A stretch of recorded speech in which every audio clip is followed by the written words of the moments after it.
All right, welcome to The Explainer. Today, we're taking a peek into the future of motorcycling. And our crystal ball? Well, it's the massive EICMA 2025 show in Milan. We've been digging through all the early reports, and honestly, there's one single trend that looks like it's going to change, well, everything. Okay, so let's get right into it. If you follow this world, you know EICMA is the big stage, right? It's where we get our first real glimpse of what we'll be riding next year. But what's so interesting this time around is that it's not about one crazy new superbike. It's about this one powerful theme that seems to be connecting pretty much every major brand out there. So, where's the big secret? Well, it's not where you'd think.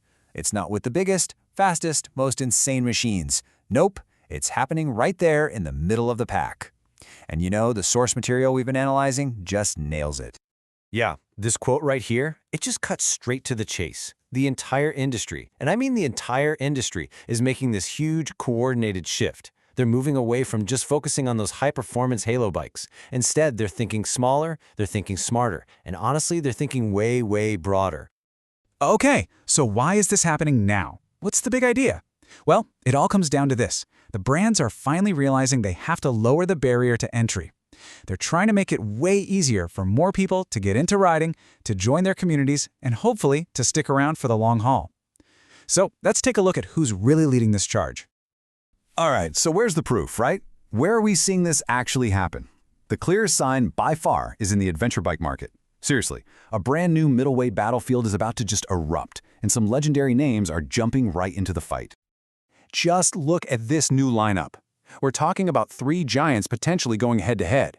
Aprilia is rumored to be dropping their absolutely fantastic 457 engine into a new Tuareg. BMW, well, they're finally getting around to replacing their entry-level GS. And Yamaha? It looks like they're finally ready to answer everyone's prayers for a smaller, less intimidating Tenere. I mean, these are bikes that promise you the real-deal adventure experience, but without the intimidating size and, let's be honest, the huge price tag of their bigger brothers. But hold on, this isn't just about adventure bikes, not by a long shot. This 400 to 500cc sweet spot, as people are calling it, is becoming the new center of gravity for all kinds of motorcycles. And some brands, they are going all in. I mean, just look at Triumph. After the massive success they've had with their Speed and Scrambler 400, they are absolutely not hitting the brakes. The rumors are flying that they're going to expand that amazing 400cc platform into their iconic Tiger Adventure line and their classic Bonneville family. This isn't just a new model, it's a full-on offensive. And get this, it's not just the usual suspects from Europe and Japan. Even the brands that are historically all about big bikes, like Moto Guzzi and Harley Davidson, they're getting in on this strategy. Guzzi might be borrowing that awesome Aprilia 457 engine for a new V450, and Harley is apparently targeting new riders with a 400 to 500cc Sprint. When these guys are making moves like this, you know this isn't just a trend, it's a fundamental pivot for the whole industry. So, what about the other end of the spectrum? Now hold on, does this mean big bikes are going away? No way, not at all. In fact, what's so interesting is that some brands are going bigger and more powerful than ever. And that creates this really fascinating contrast in the market. Okay, so remember this number, 457cc. This is basically the heartbeat of this new mid-size movement, right? It's the engine size we're talking about for those new contenders from Aprilia and maybe even Moto Guzzi. Keep that in your head. And then there's this, 1200cc. This is the rumored size for Benelli's brand new flagship, the TRK 1200. We're talking a 3-cylinder maxi enduro beast. So yeah, a completely different strategy. So you see what's happening? Well, the market center of gravity is definitely shifting down. The top end is still innovating like crazy. Kawasaki is supposedly bringing back the legendary Z1000. MV Agusta is dropping a new Brutale. Ducati's refining its lineup with a new Monster and a lighter Desert X. And hey, even Royal Enfield is stepping up its game with a whole new 750cc platform. The high-performance dream? Oh, it is very, very much alive.